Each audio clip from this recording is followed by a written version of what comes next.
all for your time today. This is probably the first, no, this is definitely the first, and I'm not yet sure whether it's the last webinar ever when I actually have glasses of milk next to me as a prop. I'm going to try to use 4 glasses of milk to illustrate how Federal Orders work. I hope I don't spill all over myself, then you'll tell me don't cry over spilled milk. Well, sounds good. Well, Maren, before you start, I didn't let John introduce himself yet. So again, I'm Lucas Shellstrom, Executive Director at Minnesota Milk, since we got the recording going. And I'll sign off, turning it over to John, and then Maren, feel free to take it away. So thanks everyone for joining.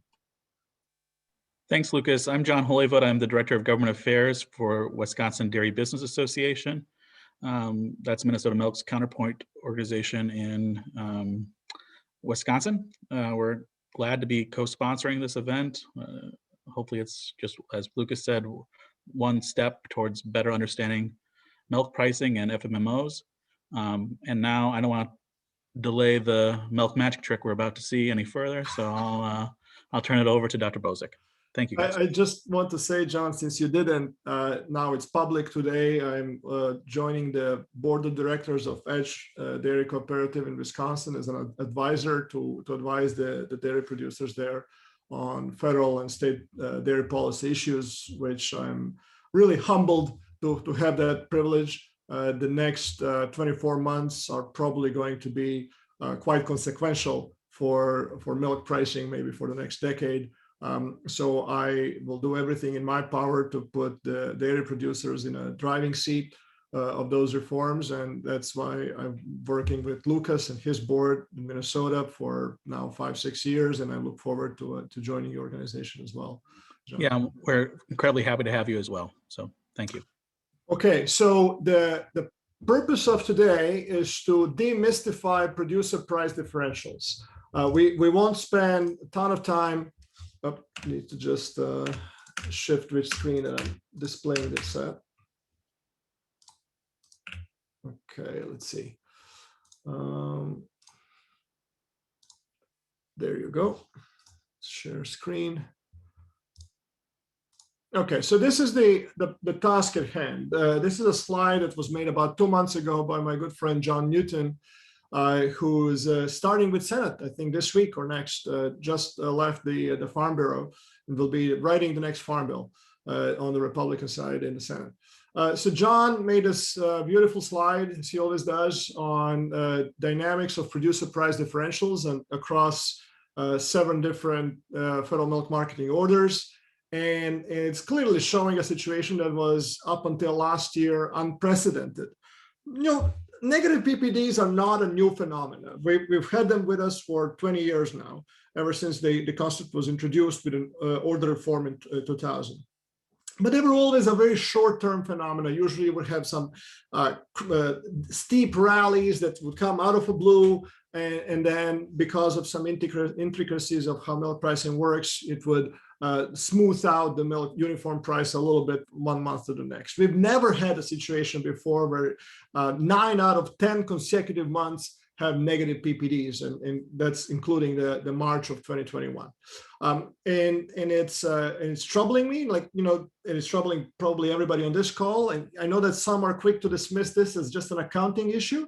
I will argue today that first we need to understand what's driving this issue, and then second, that it has the potential to become much more than just an accounting issue, because it's a very convenient line in a milk check to put any sort of inefficiencies, undealt issues with make allowances, any sort of things that are sort of unpleasant, just blame it on the federal orders and put it on the milk check. That way nobody understands it anyway, so you won't lose your job over it. I want us to have a frank and deep discussion about what's driving this and what shouldn't be driving this. So this is the problem at hand. Let's start first by recognizing that revenue pooling is a noble concept.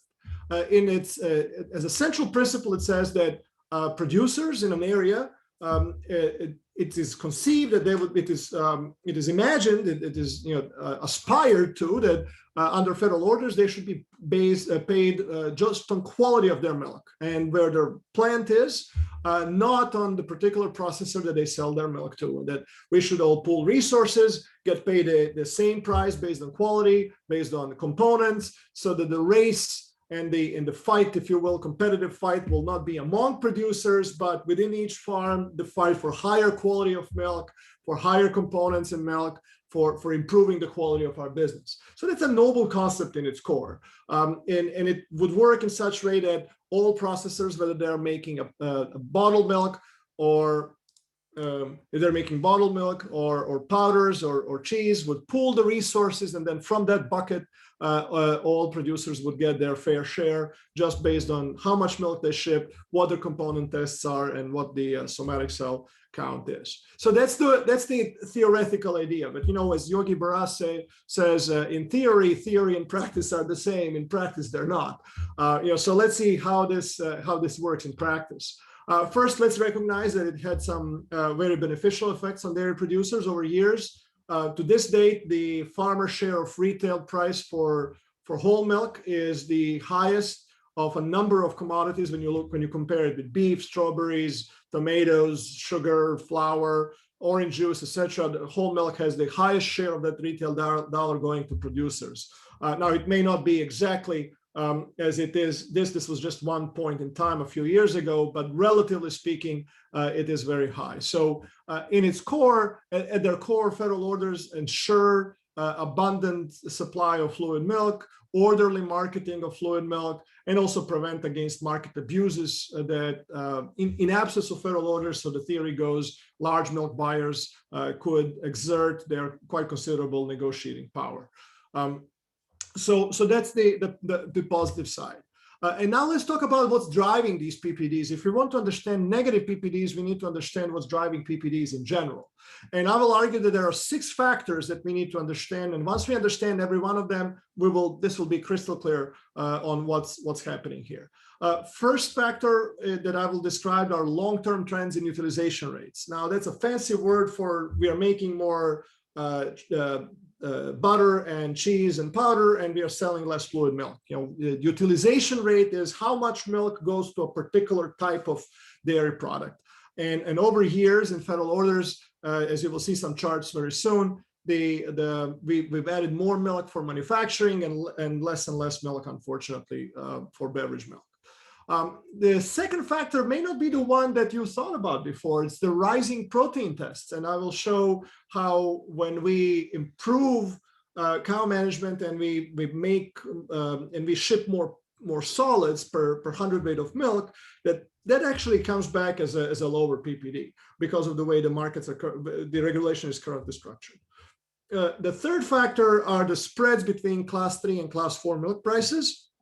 Spreads have been at their record high in 2020 due to some government interventions, and I will go through the mechanics of how that impacts negatively PPD.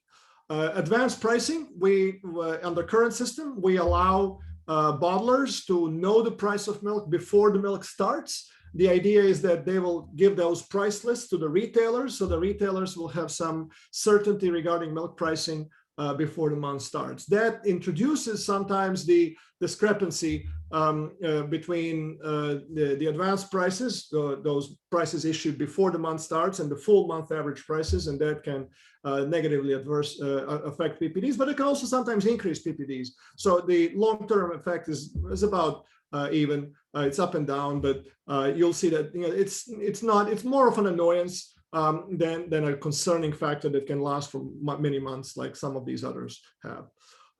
Then this wouldn't be a talk worth attending for many of you if I didn't touch on the Class 1 mover formula reform introduced in the 2018 Farm Bill, moving from higher off to the average off plus the adjuster. So we'll briefly examine the impact of that formula on PPDs. And then finally, we need to talk about depooling, what it means, how it affects PPDs, and overall how it affects the cash flows in the dairy economy.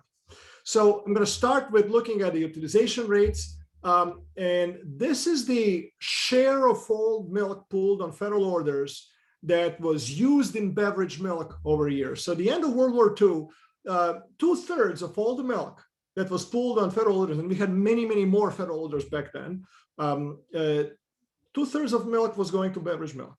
And then it was stable for a while. Then sometimes in 70s, that started dropping. to over 40%. Again, stable for a while. Last time we had a major federal order reform in the late 90s, as it was deliberated in 1998, the share of all milk that was going to fluid was 45.3%. And in 2019, and I'm using 2019 because 2020 is a weird one with depooling, but in 2019, we were as low as 28.4%. Once we get back to normal, the post-pandemic normal, once the class 3, 4 prices converge and all the milk is pooled again, I believe that we will find that this percentage of class 1 as a share of all milk in the federal orders is going to be maybe even a percentage or so lower still. This is just simply not, simply put, at its core, this is just not enough fluid milk to make the order system work the way it worked even 30 years ago, let alone 60 years ago. So things, the principles, the noble principles that we've legislated, that are part of the Marketing Adjustment Act, that we try to abide, and we wrote formulated the orders around, they work well when you have 2/3 of the milk going to fluid. Maybe they can still kind of like limp along when you have 45% of milk going to fluid. But when you have 28, 29% of milk going to fluid, that's no longer, some things just break down. And I will walk you through the accounting of how and why things break down. A question just came in on, will all the milk be pooled again post-pandemic? I will comment at length later, but in short, there will be incentives to pool milk again if class 3 and class 4 prices tend to converge much closer than they are today. So in that scenario, we will see much more milk pooled again. Okay, so given this downward trend in utilization rates, I'm going to define something that I'm going to call baseline PPD. And this is not gospel by any measure. This is just my co-author, Chris Wolf at Cornell University, previously at Michigan State. Chris and I were thinking, okay, how do we define a starting point so that we can illustrate the impact of trends on PPD? So that's why the starting point isn't 2019. That's why we moved the starting point 10 years back to 2010. So here's how we calculated the baseline PPD. Well, first we didn't allow any depooling, and we estimated the utilization rates, so where milk goes, butter, cheese, powder, fluid, to be roughly similar to what one would expect in 2010. We are keeping all the component tests as they were observed in 2010. So baseline for March 2021 will be calculated using components from March 2010. Then the third thing, to remove the effect of any abnormal spreads between class 3 and 4, we took the average prices for cheese, dry whey, butter, and non-fat dry milk over a 10-year period from 2010 through 2019. And we're calling, and those are the prices, those average 10-year average prices will be used in calculation of these baseline PPDs. To remove any noise from advanced pricing, we just set them equal to announced. And then because we want to evaluate the impact of the recent policy reforms on class 1 for the purpose of baseline, we are using the higher of pricing method. So when you do all this, what you find is that so this column here are our baseline PPDs for January. And this is how the same model would work if the only thing that we allow change are the utilization rates through time. So if we let the fluid milk sales slide down as they did historically, but without allowing any depooling. So if everything was on the pool, roughly speaking, those are still models. Keep in mind, all models are wrong. Some are useful, more useful than others. But according to our models, the baseline PPD in January would be in Northeast order $1.88 over a 10-year period, just on the account of changes in fluid milk sales and growth in manufacturing. The baseline PPD dropped almost half a buck, 47 cents or 25%. In Upper Midwest, we went down from 35 to 23 cents per hundredweight. In Central, from 71 to 45, Mideast 92 to 67, Southwest $1.74 to $1.34. All of these changes are in the 20s up to almost 50% drop.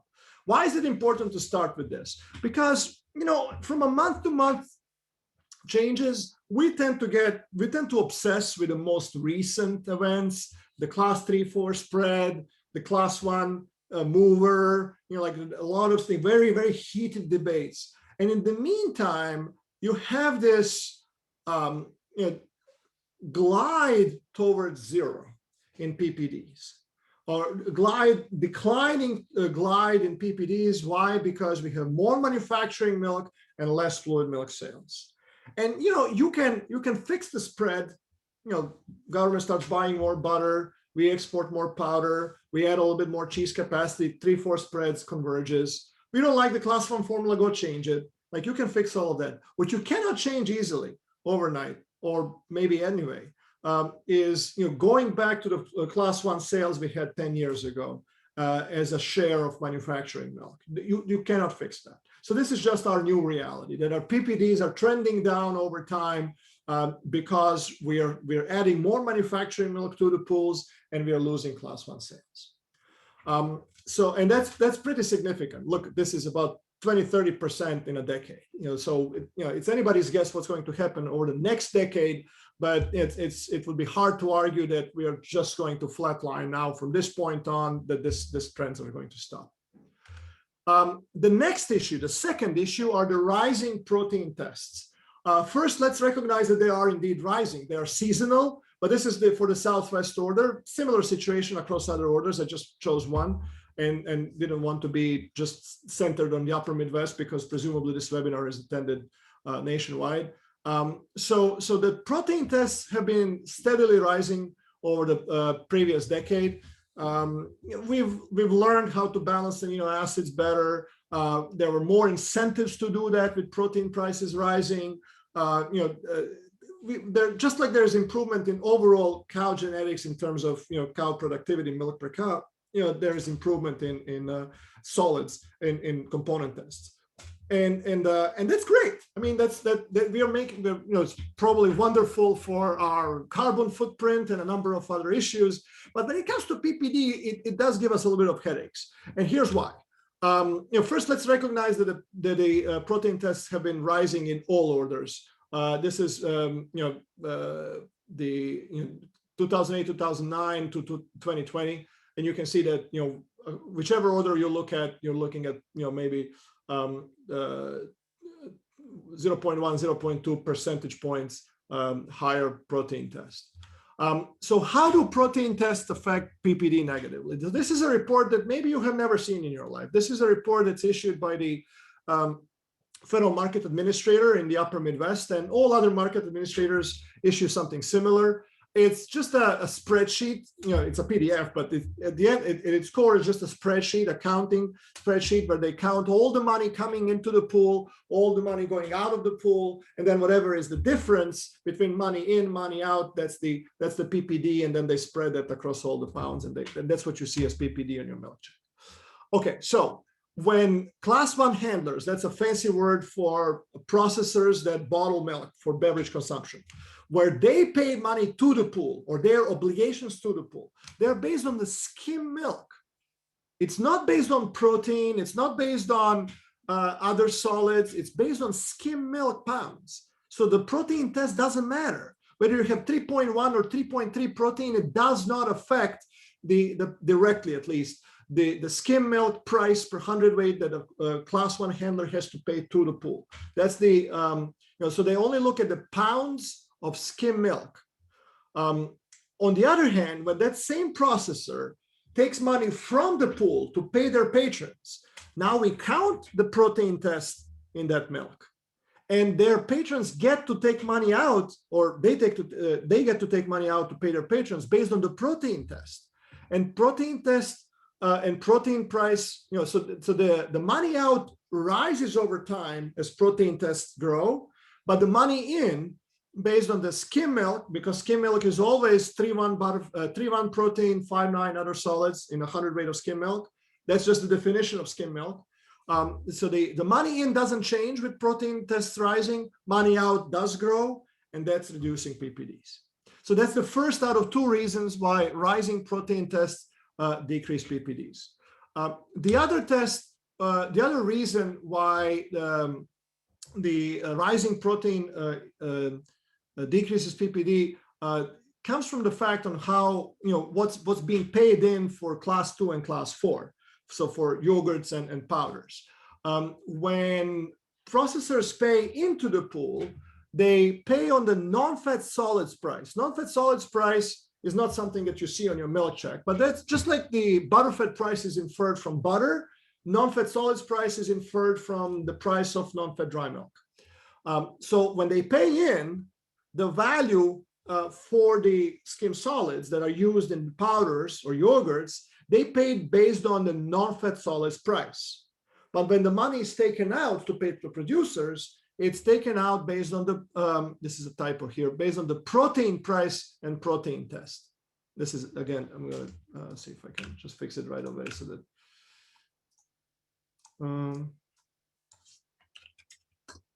Okay.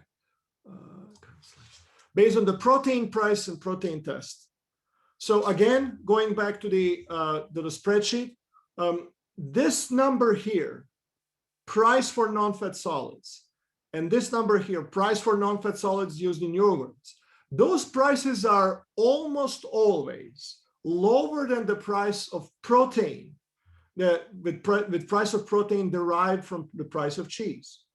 So as protein tests rise, because not all protein is used in cheese, some protein is used in powders, some protein is used in yogurts, and some is used in fluid. The obligations for component value of milk, so that's what you see on your milk check, protein, butterfat, other solids. Those obligations, so the draws from the pool, they rise faster than the money into the pool. And that's another reason why PPDs are reduced with rising proteins. Now, at this point, you may be like, throwing in a towel and saying like, I had it with this, but bear with me. Like, the purpose of today's webinar isn't to solve the problem. The purpose of today's webinar is to understand the problem. But it's not my nature to point to a problem without offering a solution. So this is the first in a series of webinars when we may eventually find a solution for this. But I just don't want to prejudicate the issue. The purpose of today is to just clearly define where the problem is. So when you tabulate the impact of rising protein tests on PPDs, again, this is again a model. We are still keeping all the prices at their 10-year average. We are keeping the advanced prices equal to announced prices. This is before any class 1 reform, so we're still keeping the higher off. There's still no depooling. We are just isolating the impact of higher protein tests on PPDs. And wow, now we go from $1.41, which is where we left off in the previous step in the Northeast, down to $1.26. In the upper Midwest, you lost another 5 cents in PPD there. In the Southwest, you lost another 35 cents, etc. So this is not an afterthought. This is not an academic exercise that is just too small for any real world implication. This actually matters. How we price protein, the obligations to the pool and draws from the pool, this actually matters for PPD. So that's the second factor. The third factor that I promised you 6 factors. The third factor is, and most of you are now thinking, okay, where is he going to pour those glasses of milk? Well, don't worry, the parlor trick is coming. So the third factor is the spread between class 3 and class 4 prices. And all of you will remember that in 2020, we had some record high spreads with class 3 going way above 20 and class 4 staying down in the basement thinking, class 3, where did you go? I don't see you anymore. It's so dark and cold here, right? So, so class 3 is just a linear function of butterfat, protein, and other solids price. And this is going to be the key. The protein goes into class 3. And class 4 is a linear function of butterfat and non-fat solids price. So non-fat solids goes to class 4, protein goes to class 3. So in other words, this is really the same story that I just told you moments ago. Because the spread between 3 and 4 primarily reflects the spread between protein and non-fat solids prices, when the spread between 3 and 4 rises, that's to say that the protein value is rising relative to the non-fat solids value. And because the money for skim solids used in class 4 is paid to the pool based on the non-fat solids, taken out of the pool based on the protein. Now you have that wedge, and that wedge is growing when the spread between 3 and 4 is larger. So in particular, in March 2021, class 3 was $16.15, class 4 was $14.18. The spread was $1.97. Well, historical average spread over the 2010 to 2019, historical average spread is 39 cents. $1.97 is, maybe seems more normal to us because a month before it was $2.50, and a few months before it was $5 or $7 or $9. But this is still not normal. Historical averages for 3 and 4 to be much closer than they are right now. And then, to the extent that this is reducing PPDs, you got to ask, well, are there anything that we should change to stimulate this spread to come closer together? And dairy industry has recognized that, and that's why the primary reason why so many people testified, was it last week or the week before, that the newly incarnated food box program should put more emphasis on butter. Because if we lift the price of butter, then that's going to reduce the price of protein, unless it changes the price of cheese, and then the spread becomes more moderate, and then the PPDs become less negative, perhaps even positive.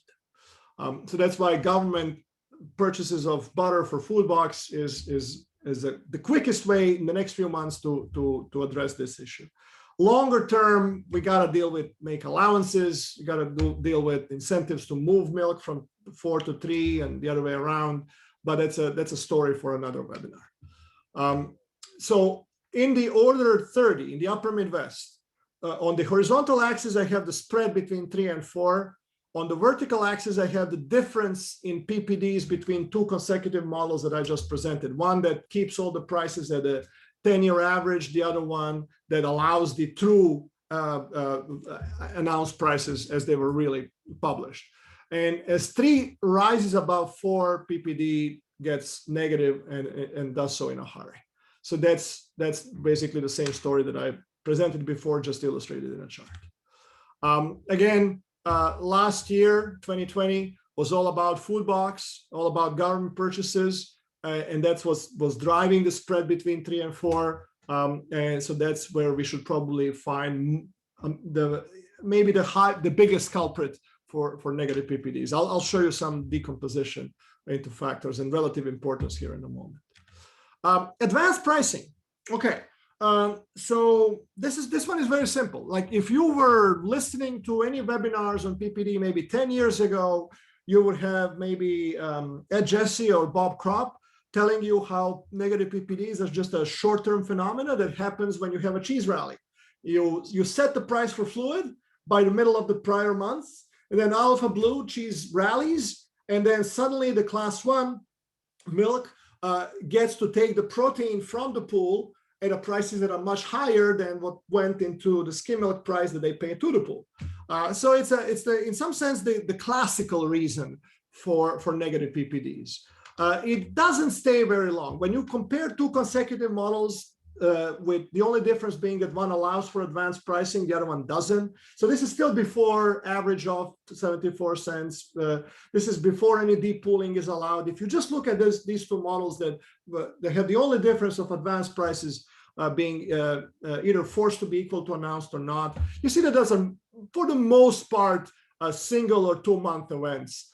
Maybe occasionally you will find a little bit of difference that's for a few months longer. But even in 2020, the magnitude can be quite considerable, but it will be 1 or 2 months. The idea is that you will have a rally, but it will stabilize and it will go down. And these are very, very short-term effects. The biggest question that we should be asking with advanced prices is, do we still need them?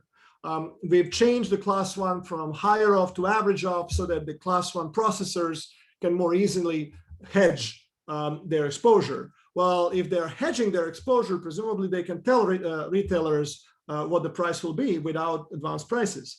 The reason I haven't been more vocal about it because I'm concerned about the impact on smaller bottlers, maybe mom and pop shops that would maybe have a hard time using the hedging tools.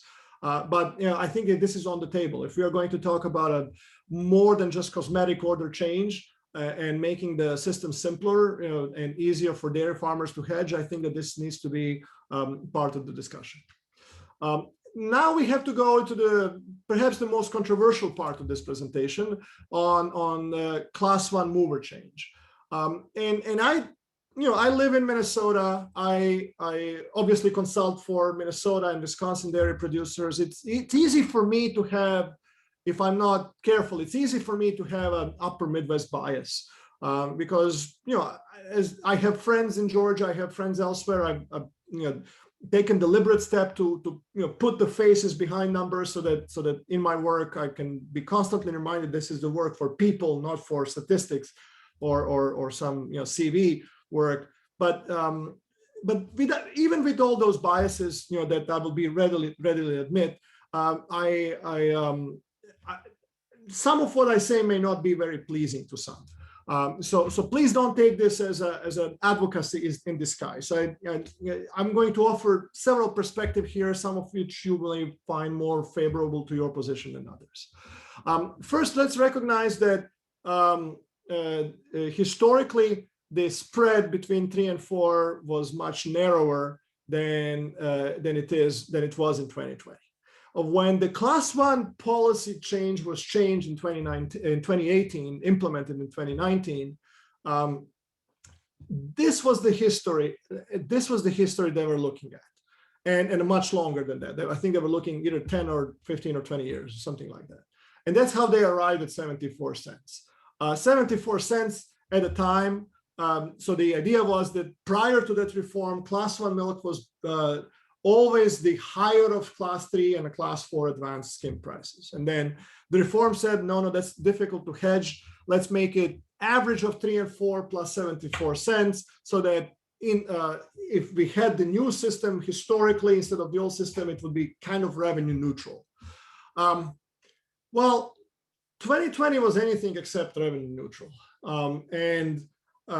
If we keep the narrow focus, we could say that indeed the new class 1 formula has cost producers, particularly in orders where most milk goes to fluid milk, maybe cost them maybe even over $1 per hundredweight. That's a considerable income. But I also cannot escape at least the responsibility to mention that if the markets were left to work on their own, if we did not have taxpayer-funded massive purchases of cheese and massive interventions in the economy, the new system would have worked better because both class 3 and class 4 prices would be in the basement. They would be very similar and very low, and you guys would all be losing equity, but the new system would have worked better. Because the new system does work better when prices are very close to each other. So going forward, reforms that are asking for taxpayers that are also consumers, the reforms that are asking consumers to pay more for fluid milk should recognize that those same consumers did not have to boost your income in 2020. But they chose to, and they chose a particular method, which were cheese purchases. And they chose that method because the dairy industry basically told the government, don't buy powder, don't do what you did 10 years ago. We don't want caves full of bulk butter and powder and cheese. Like, focus on retail, focus on what you can make disappear very fast. So it seems to me that we should at least be cognizant of that perspective as well. That taxpayers would then be on the hook twice. First, because they propped up the dairy industry in 2020, and then again, if we fully compensate for the loss of revenue. On the other hand, like, I'm fully aware that all of this can sound like very tone deaf if you're actually having to pay the same bills or higher bills, and the revenue that's coming in is lower than what it would have been under the previous system. So all I'm asking for is the ability for everyone to put yourself in the shoes of others. If you're a dairy producer, put yourself in the shoes of a taxpayer. If you're a producer in Southeast, put yourself in the shoes of the upper Midwest, and the other way around. And I think that when we do that exercise, when we try to look at the world from other person's perspective, we will find often that the world is more complicated place than our own narrow financial interests would would clarify it for us. And it becomes more difficult to be so determined in pursuing just one true, religion or something like that, if you will, or one true class one price, because you realize that there are many people involved here, and if you try to give more to one, you're taking more from others, and people buying our milk are often single moms, or people that are not making six figures, so we gotta find something that works for everyone, not just be focused on some artificial principle that ignores the people that we ultimately serve, and those are consumers. That did help us in 2020. They helped us a lot. If they didn't, the new system would have been better in 2020, most likely. Anyway, it is, however, truth that the average of plus 74 cents will never boost PPD by more than a limited amount, but it can actually depress it quite more. That's because that if the class 3 and 4 prices are exactly equal, this is for the in the central order, for example. If the class 3 and 4 are exactly equal, then the new system would beat the old system in terms of PPD by about 20 cents. However, if we have this egregious extreme spreads between 3 and 4, then the new system can reduce the PPD by much more than 20 cents, in this case by $1.40 or so in 1 month. So here comes the parlor trick. This is because we now have to explain how depooling works. And this is how the federal orders were designed to work historically. Let me see if I probably need to adjust my camera here a little bit. And let's see.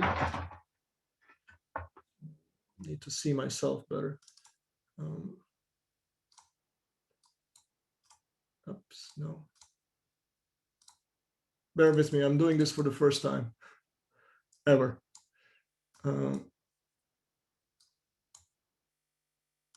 Okay, so over the camera.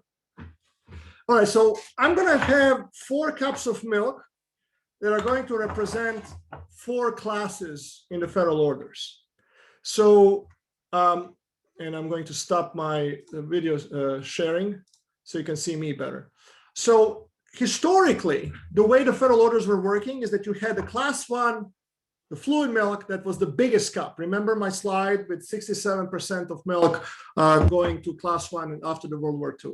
And then you had manufacturing classes that were typically smaller utilization. So here's what I want you to imagine. I want you to imagine that the width of the cup is proportional to the how much milk goes into that particular class, and that the height of milk in every cup is the price, the class price for that class. So you've seen the accounting spreadsheet before. Every class pays differently. So class 3 would pay based on cheese and butter. Class 4, this is my class 4, is the lowest. In this example, they pay to the pool based on the powder and butter or non-fat solids and butter.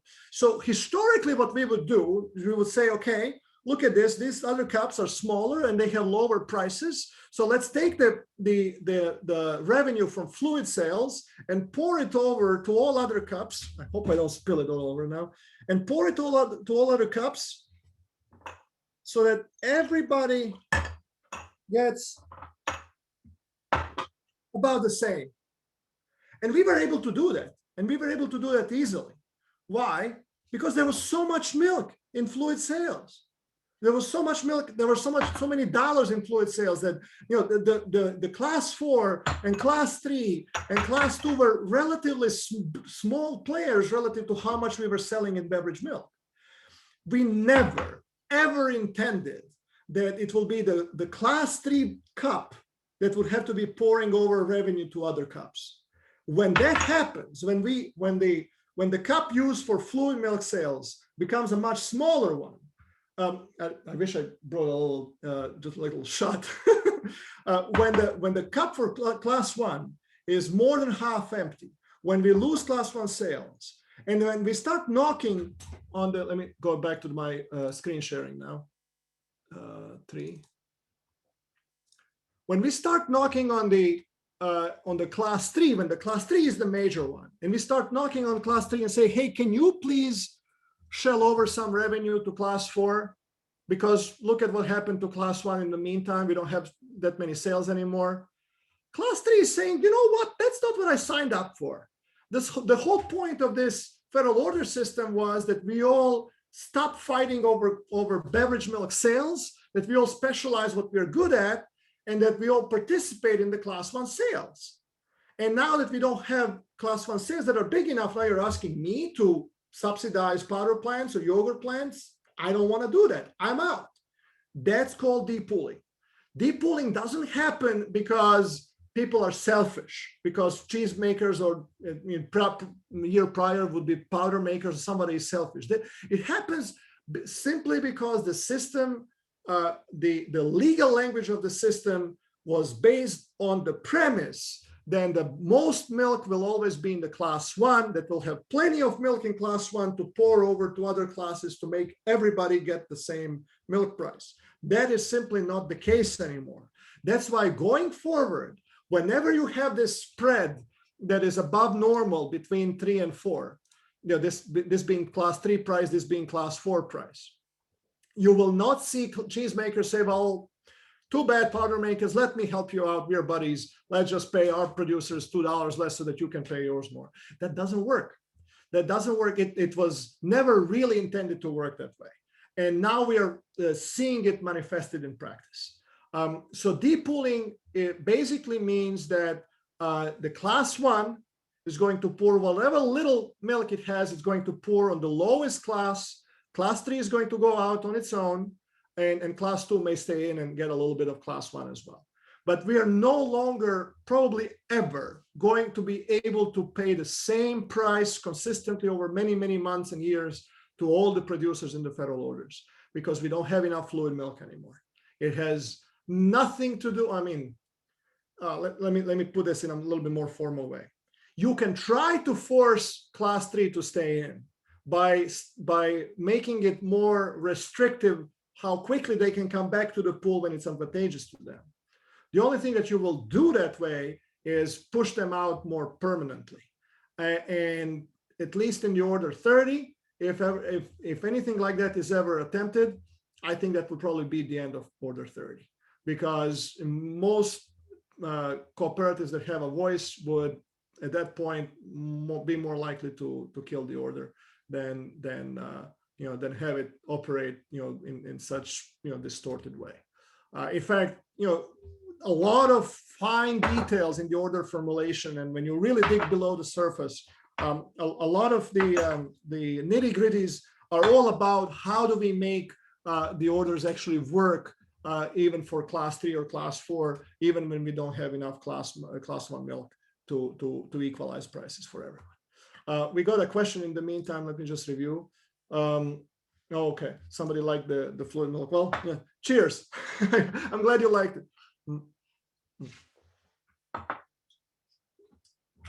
All right, that's pretty good milk. Okay, so now let's go to finally decomposing the PPDs. Now you know all 6 steps, right? So we're going to start with a baseline PPD. We're going to account for the long-term trends. Now here I have even class seasonal factors spread out. Later I've given up on that methodology, but this was a few weeks ago. Then you have class 3-4 spread, advanced pricing, class 1 policy reform, and then finally depooling. So this is central order summer 2020, the peak of the PPD crisis, when the PPDs were unprecedentedly negative. How did we get there? Okay, so you start with a baseline PPD. Then you realize that you lost almost all of it already on trends. And then the spread is the biggest factor here. Look at the spread between 3 and 4, for example, relative to the class 1 policy reform. Class 1 policy reform may have made PPDs more negative. They would have already been quite negative just on the account of 3-4 spread. This is for July 2020, for example. And then this depooling that happened, because the PPD was already so negative at this stage, probably depooling would have happened anyway. I don't have an optimal depooling model, and yet. I'm working on it right now. So maybe, in a month or two, I'll be able to separate how much of this depooling would have happened if we didn't have class one policy reform, etc. But my point is that most of this depooling happened because PPDs would have been negative even if we didn't have any class one reforms. It was just so bad in 2020, the spread between 3 and 4. This is Upper Midwest in January 2021. Baseline PPD 29 cents. I think I've revised it to 35 cents. Just changing models a little bit. And then long-term trends, class one spread, advanced pricing, policy reform, and then depooling here on the bottom. So I actually have an extension paper that I'm hoping to release this afternoon, where we will do these charts for Northeast, Mideast, Central, Upper Midwest, Southwest, and Pacific Northwest. Unfortunately, I can't do it for California because California didn't exist as a federal order 10 years ago. So I'm going to give you a brief preview here. I apologize that it's in Word, not the PowerPoint. And the reason I was hoping to push it out before the webinar, but Northeast and Pacific Northwest PPDs did not yet get released this morning. I think they're going to be out probably in an hour or so. So that's why the Northeast is still old. This is February, by the way, for Northeast. I was practicing last week. So you can see that in February, the PPD was 5 cents positive. Most of the drop was due to the spread between 3 and 4. So basically people paying in on the non-fat solids, taking out on the protein, leaving no money for PPD. And then for every order, we'll have a little blurb on describing this.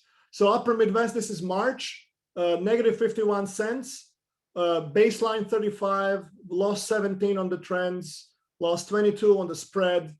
Advanced prices is a wash this month. Class one reform 3 cents, and then depooling a major chunk explanation, partially because they were already depooled last month, so they couldn't bring it back. Not that they would want to bring it back, given that the PPDs forecasted negative or published negative for March. Central order, you see that every order looks a little different based on where the milk goes in that order. So central order starts with a much bigger baseline PPD, 67 cents, lost 46 cents on trends, lost another 66 cents on the spread. Advanced prices as a wash, class one reform 30 cents, 13 cents, and then depooling 42 cents. Mideast, again, pretty similar pattern there. One thing that's interesting about Mideast is that I don't need depooling to explain the full PPD, which is surprising because there was actually quite a lot of class 3 milk depooled there. And what I think my linear model is not fully capturing is some growth maybe in class 1 sales out of Mideast.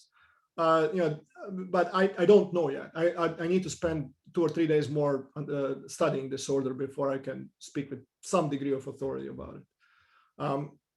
The Pacific Northwest still waiting for March data, should be in an hour. And this is Southwest here. Southwest also, I think that my linear models are a little bit, for utilization trends, are a little bit too coarse because the predicted PPD before depooling was positive.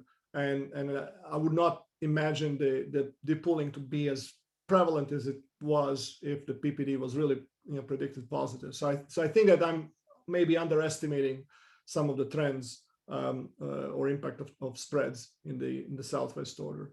A little bit more work needs to be done there.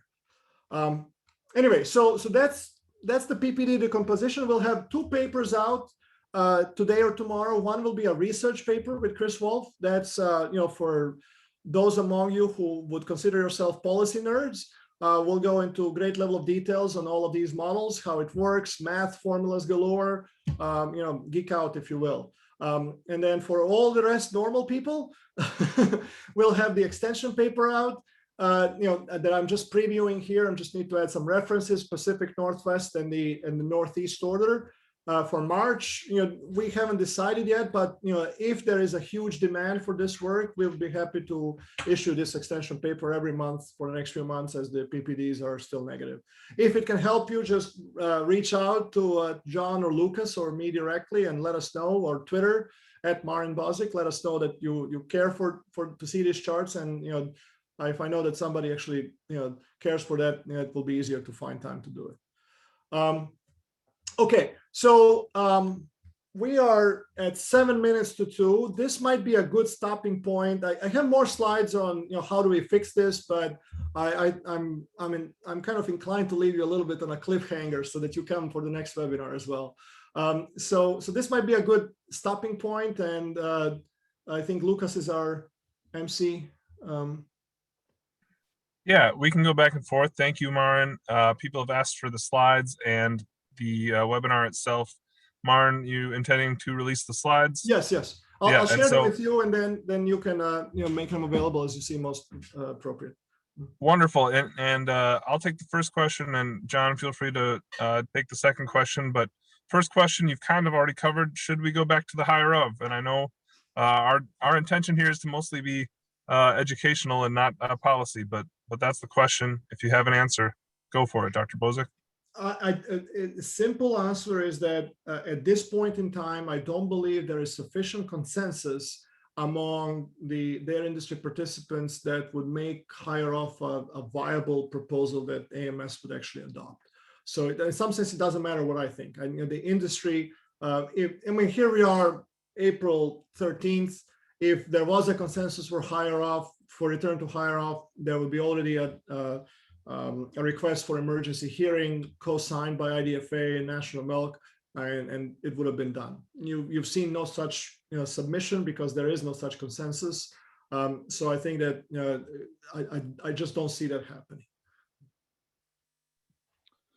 There was a question from one of the participants asking about whether your model takes into account the depooling impact of the Class 1 formula in a few different orders: Northeast, Mideast, and Southeast. Yeah, I believe I've answered that one. I think I wanted to see the slides for those orders, and I've shown some in the charts that I've in the Word document that I put on the screen, and the Northeast and Pacific Northwest will be added as soon as the data is out for March.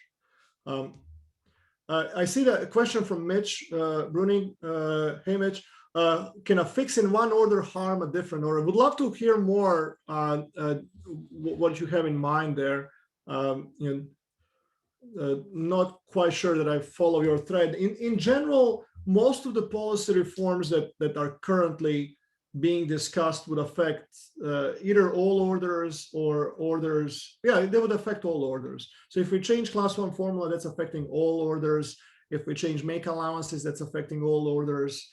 If we do anything else, that would probably, but it is possible that we could find a solution that eliminates forever negative PPD for order 30, implement it, and then show the rest of the country how it's done, and then others can decide on their own whether they want to follow or not. I had some discussions with federal order economists on whether that can be legally done. They are somewhat cautious, but they didn't tell me at least yet to pull the plug on it. So just like right now, for example, we have two different kinds of orders: skim fat for the Southeast Arizona, and then Florida, inflation, and then the multiple component pricing for parts of the country where we have heavy manufacturing. Well, we may come to a point where we realize that maybe some orders are more bold than others in pursuing reforms, and they just want to demonstrate to others how it can be done, and then others could follow or not. I'm going to pitch the most recent question asked, because I was going to bring this up before. You talked about people fighting or entrants fighting over the Class 1 pool, right? And so the question is, what is the original purpose of the federal orders, and are those purposes still relevant? So maybe you want to talk about why was there fighting and what the order solved. Yeah, so I did a project for California a few years ago when they asked me to help them with a quota system there. And as I was visiting with those producers, they were telling me stories, some of their family stories back from the 50s and 60s, before they had a state order there. And milk buyers were asking for all kinds of kickbacks. There was a regulated price that the buyers had to pay, but they would ask for all kinds of kickbacks, threatening to end the contract with one family, go pick up the milk from another family. So it was generally a Wild West, pun intended. They are pretty happy. They didn't have to go with a state order. They decided to do that. They didn't have to go to federal orders. They decided to do that in 2018. There might be something to that. There might come a time where we decide that a different regulation is in order. For now, I would just say let's be careful so that we don't throw the baby out with the bathwater. Sherry Bunting is asking, hey Sherry, who can request an emergency hearing? No, not just National Milk and IDFA. Anybody can request an emergency hearing. There was a good webinar done by Hordes last Wednesday, and Erin Taylor, the branch chief, may be mispronouncing her title, but person in charge of leading these processes. She explained in some detail on how one would go about asking for a hearing, but in short, anybody can ask for a hearing. But then USDA would decide whether to hold a hearing or not. Just because traditionally there were like large groups of cooperatives or processors asking for a hearing, that's why we tend to think that National Milk and IDFA would come as usual suspects, but others can ask for a hearing as well. I think that we may leave some of these questions for the next time. I do have a hard stop here well, actually, no, I don't. We can go on. I mixed up the time zone. So how much do you think that milk production will be shifted out of the country without a change to the order system? Oh, I don't know that I'm prepared to answer that question today without putting a few hours of thinking into that. In general, orders were not designed to shift production from one part of the country to another. They were designed to provide a safe and abundant supply of fluid milk, to the population centers. But when you look at a Class 1 differential surface, it was supposed to be neutral with respect to commerce routes. But I don't know that I'm giving you the level of rigor in my answer that you should expect from me. So I'm going to punt a little bit on that. Okay. All right. Next one, talk about voting out, and we don't need to cover all these, but since we're kind of talking at the basic level, this person asks, do you see states or I think we'd see orders voting themselves out? Maybe just talk about the process. Yeah, it happens. If you don't like the orders, all you need to do is ask for a hearing. USDA, if there is substantial doubt about the producer's willingness to keep an order, USDA will put it on a vote, and if they will put on a vote some reform, for example, they'll tweak how the order language is done, and if you don't have, I believe 2/3 of the either milk or producers supporting the order is out. So it's actually a super majority. People really have to continuously like the federal orders for federal orders to stay in place. This is not a top-down federal mandate that's being shoved down our throats and we gotta have to live with them. If you don't like them, you can vote them out. But keep in mind that if you want them out, you may not get them back. The Western order existed until I think 2004. And it was voted out. Idaho was part of that region, and they did not have an order ever since. Perhaps it doesn't make sense for them to have it because they have so little fluid milk there. There would just be no Class 1 dollars to spread around, given the size of their milk production. But I would say for practical purposes, it's probably a one-way street. Once you vote it out, it's going to be hard to get it back on. So be careful what you wish for. Is there a great deal of risk doing this with the federal orders? I think there's a great deal of risk not doing anything with them. I think that if you look at where we are going to be 10 years from now, with the trends in manufactured milk and fluid milk sales and everything else, I think that we are at risk of losing very important benchmarks. If, for example, if we don't fix, I know this is not going to be popular with dairy producers. And but if we don't make these benchmarks be very meaningful, in a sense that class 3 price really means that if you make commodity cheese and commodity whey, that you are able to pay producers at least class 3 price corrected for component tests. If we lose that, then class 3 is going to stop being used in private contracts. That's going to reduce the liquidity on CME that may put in jeopardy DRP and other programs that rely on that. If we want to have meaningful benchmarks, class 3, class 4, we have to make sure that those benchmarks actually mean something, which means that they have to reflect average processing costs for making those commodities. A point that your cooperatives would struggle to communicate to you, because a lot of producers would see that as, oh, you just want to lower my class 3 price. It's deeper than that. Like that's not the full story there. I think that PPDs, as they are right now, are a little bit of a cesspool for all kinds of garbage being thrown in there.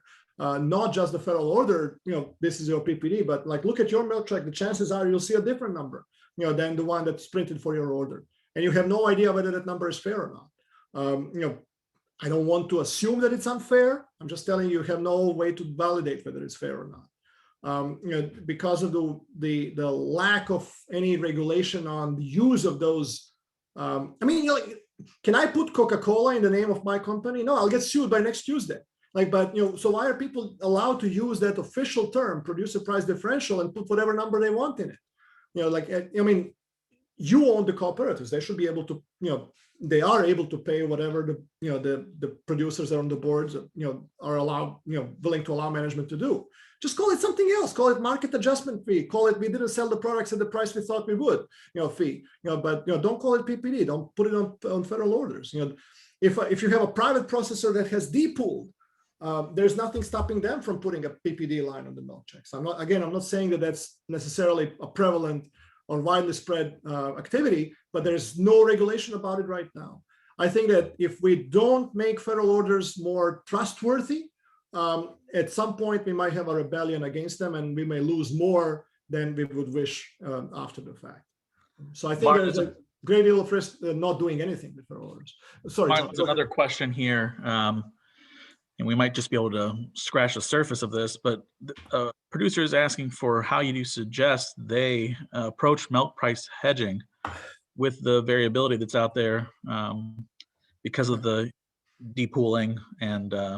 So I'll be honest with you guys. I'll level with you. I'm not a standard academic professor. Standard academic professors, have their tenure, they have their salary. They can be either super useful or useless. They get this, their income is the same, right? They can't get fired. I support my family through other activities other than academic salary. One of them is the design and maintenance of insurance products, including dairy revenue protection. So I'm not unbiased when it comes to hedging. I really, really, really want you to be able to hedge. That's what I'm trying to say.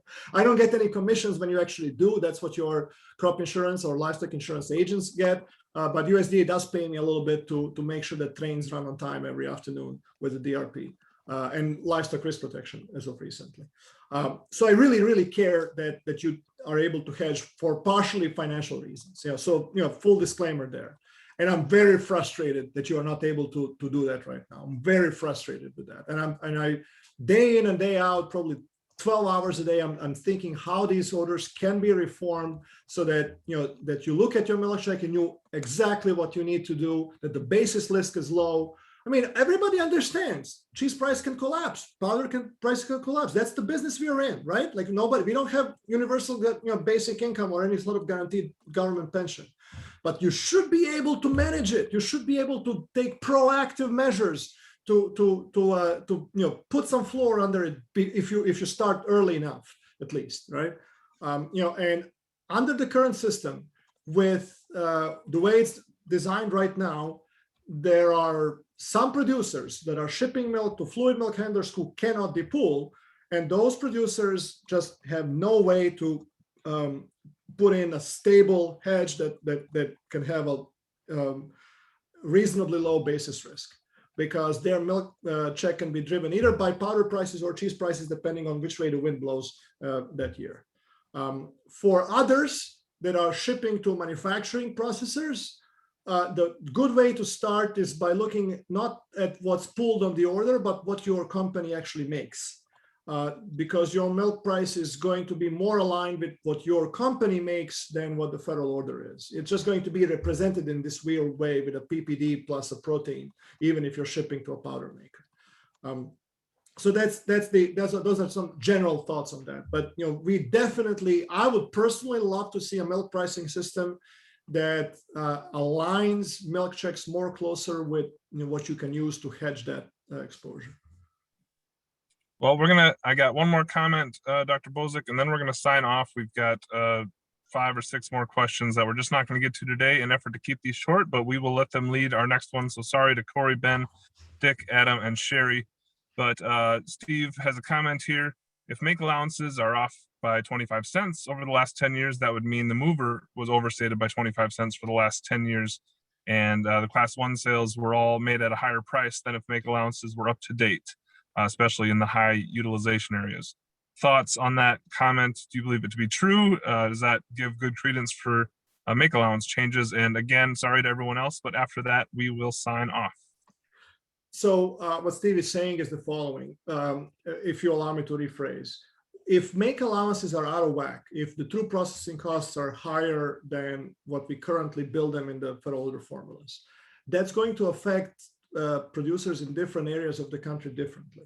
In the upper Midwest, in the other areas where most milk goes to manufacturing, we cannot legislate processing costs to be lower. If we don't change make allowances, that animal is going to show its head, either in the some sort of market adjustment fee or some sort of reblending. Ultimately, producers will see a lower milk check. In the areas of the country where most milk goes to fluid, and fluid is priced based on either average of or higher of skim prices, and those skim prices are based on the protein and butterfat and other solids and non-fat solids prices based on downward bias make allowances, then those producers would see the class 1 price that is higher than would have been if the make allowances are truly aligned with processing costs. So what I believe Steve is saying is that if we're going to talk about an income not paid because of the average of, maybe that there should also be a discussion about income overpaid because of make allowances not adjusted in time. I think that that it just goes to prove that backward, examining recent history, will just. We will dig our own grave with that, folks. Whether we try to relitigate 2020 or relitigate when we were going to, how long ago we should have changed make allowances. I think that going forward, we need to design dairy policies that are meaningful for the core purpose of federal orders.